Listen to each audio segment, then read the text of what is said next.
हर दिन की तरह कॉलेज जाने के लिए ऑटो का इंतजार कर रही थी कि तभी उसे किसी शख्स ने पीछे से आवाज लगाई। एक्सक्यूज मी, क्या आप मुझे सेंट जॉर्ज कॉलेज का पता बता सकती हैं? अरे क्या बात है, मैं भी वहीं जा रही हूँ। आप चाहे तो मेरे साथ चल सकते हैं। हाय, मेरा नाम राजीव है। मेरा नाम रक्षा है। दोनों हाथ मिलाते हैं और ऑटो में बैठ जाते हैं। क्या तुम फर्स्ट ईयर में हो? हाँ बिल्कुल। क्या आप मेरी सीनियर हैं? दरअसल मैं तुम्हारी सीनियर होती, पर मैं एग्जाम नहीं दे पाई, इसलिए तुम्हारे साथ ही हूँ। तो तुम मुझे आप मत बोलो।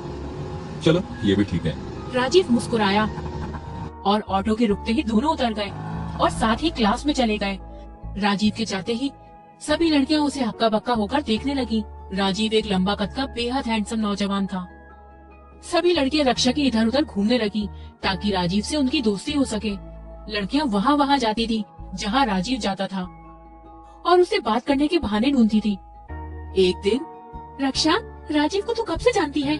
रक्षा भी अंदर ही अंदर भाव खाने लगी। राजीव मेरे बचपन का दोस्त है, हम दोनों एक दूसरे को पसंद करते हैं, इसलिए राजीव से दूरी रहो, समझी ना? ये बोलकर रक्षा वहाँ से चली जाती है। रक्षा और राजीव की दोस्ती दिन पर दिन गहरी होने लगती है। जहाँ रक्षा के दिल में राजीव के लिए फीलिंग जागने लगी थी, वहीं राजीव के दिल में शीतल थी। शीतल कॉलेज की क्रश थी, वह बेहद खूबसूरत थी। राजीव भी उसकी सुंदरता पर मर मिटा था। एक दिन, राजीव यार एक बात बता, तू तो इतना हैंडसम है, सारी लड़कियां तुझ पे मरती हैं और रक्षा के साथ पूरे दिन घूमता है तू। उसे तुझसे कभी प्यार क्यों नहीं हुआ? देख, दरअसल मैं और रक्षा एक दूसरे से प्यार करते हैं और उस रिश्ते का नाम है दोस्ती। चल अब ज्यादा फिलॉसफी मत समझा मुझे। देख, ऋचा तेरी तरफ आ रही है, तुझसे बात करने के बहाने मुझे भी आज थोड़ा भाव मिल जाएगा उससे। असल में अभिनव रक्षा को बहुत पसंद करता था। रक्षा अभिनव को अपने आसपास भी नहीं पसंद करती थी। फरवरी का महीना आ चुका था और वैलेंटाइन डे नजदीक था। सभी जोड़े बेहद बेताब थे एक दूसरे को गिफ्ट देने के लिए। रक्षा ने भी राजीव को सबके सामने प्रपोज करने का फैसला कर लिया था। जब वो दिन आया, राजीव सबके सामने आया और उसने शीतल को अपने साथ डांस करने के लिए बुला लिया। शीतल बहुत खुश हो गई और वो राजी हो गई। वह भी डांस करने लगी। डांस खत्म होते ही राजीव ने शीतल को प्रपोज कर दिया। रक्षा का दिल टूट गया। गुस्से में वो अपने घर चली गई। अभिनव को ये बात कुछ हजम नहीं हुई। वो रक्षा को ऐसे टूटता हुआ नहीं देख सकता था। वैलेंटाइन डे के दिन राजीव और शीतल पूरी रात राजीव के हॉस्टल में साथ बिताते हैं। दोनों एक दूसरे के काफी नजदीक आ जाते हैं। हफ्ते भर रक्षा कॉलेज नहीं गई। राजीव को उसकी बहुत फिक्र हुई तो उसने रक्षा को कॉल किया। रक्षा, तू कहाँ है? इतने दिनों से मैं तुझे हर रोज ढूंढा करता था। तू ठीक तो है ना? तुझे कब से फिक्र होने लगी मेरी राजीव? तू जाना शीतल के साथ खुश रह। ऐसे क्यों बोल रही है तू रक्षा? अरे तू मेरी सबसे पहली दोस्त है कॉलेज में, जिसने मेरा हमेशा साथ दिया। मैं घर आ रहा हूँ तेरे। राजीव फोन रखते ही रक्षा के घर के लिए निकल गया, क्योंकि राजीव रक्षा की दोस्ती को खोना नहीं चाहता था। रक्षा, दरवाजा खोलो। रक्षा, तुम चले जाओ राजीव, मुझे परेशान मत करो। तुझे मेरी कसम है, प्लीज दरवाजा खोलो। रक्षा ने दरवाजा खोला। रक्षा की आंखें लाल थी। तू रोई है ना? क्या हो गया तुझे रक्षा? तू बता सकती है मुझे? रक्षा राजीव से लिपट जाती है। मैं तुझे बहुत प्यार करती हूँ राजीव। मैं तुझे वैलेंटाइन डे के दिन प्रपोज करने वाली थी, पर तूने उस शीतल को। रक्षा, मैंने हमेशा ही तुझे एक अपना अच्छा दोस्त समझा है और शीतल से मैं प्यार करता हूँ। प्लीज मेरे लिए मुश्किल मत बना ये सब। मैं तुम दोनों में से किसी को भी नहीं खोना चाहता हूँ। अच्छा ठीक है, बैठेगा भी नहीं क्या आप? रक्षा और राजीव एक साथ बैठ जाते हैं। रक्षा राजीव को कॉफी सर्व करती है। वो दोनों खामोश रहते हैं। रक्षा, मुझे चक्कर आ रहे हैं। रक्षा, मुझे कुछ धुंधला धुंधला सा दिख रहा है। चल आराम कर ले थोड़ा मेरे कमरे में चलकर।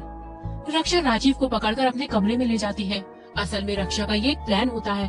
उसने कॉफी में नशे की दवा मिला दी होती है। रक्षा राजीव को बिस्तर पर धकेल लेती है और खुद भी उसके बगल में लेट जाती है। उस रात दोनों में सारी हदें पार हो जाती हैं।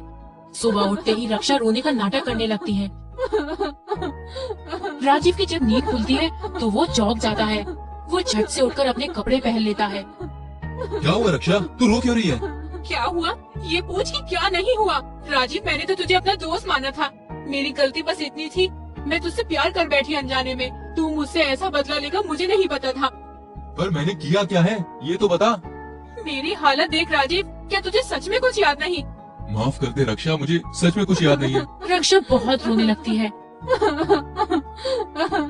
तो राजीव उससे लिपट जाता है और उसे शांत कराने लगता है। कि तभी अचानक शीतल बिन बुलाए मेहमान की तरह वहाँ पहुँच जाती है। शीतल रक्षा और राजीव को देखकर बुरी तरह टूट जाती है। अच्छा, तो ये चल रहा है यहाँ, मतलब अभिनव ने जो कुछ भी मुझसे कहा वो सच है। तुम मुझे धोखा दे रहे थे राजीव। तुम गलत समझ रही हो शीतल, ऐसा कुछ नहीं है। मैं तुम्हें समझाता हूँ सारी बात। मैं समझ गई हर कुछ राजीव। ये तो अच्छा हुआ कि अभिनव ने तुम्हें यहाँ आते देख लिया था और मुझे सारी बातें बता दी थी, वरना मैं तो ऐसे ही बेवकूफ बनने वाली थी। तुम दोनों जिस हालत में मुझे यहाँ मिले हो, मुझे सब समझ आ रहा है। मैं तो यहाँ ये बताने आई थी कि मैं प्रेग्नेंट हूँ। क्या सच में? ये तो खुशी की बात है। वैसे भी कॉलेज खत्म ही होने वाला है। चलो शीतल, शादी कर लेते हैं। तभी मैं सोचूं आज तुम इतनी खूबसूरत कैसे लग रही हो।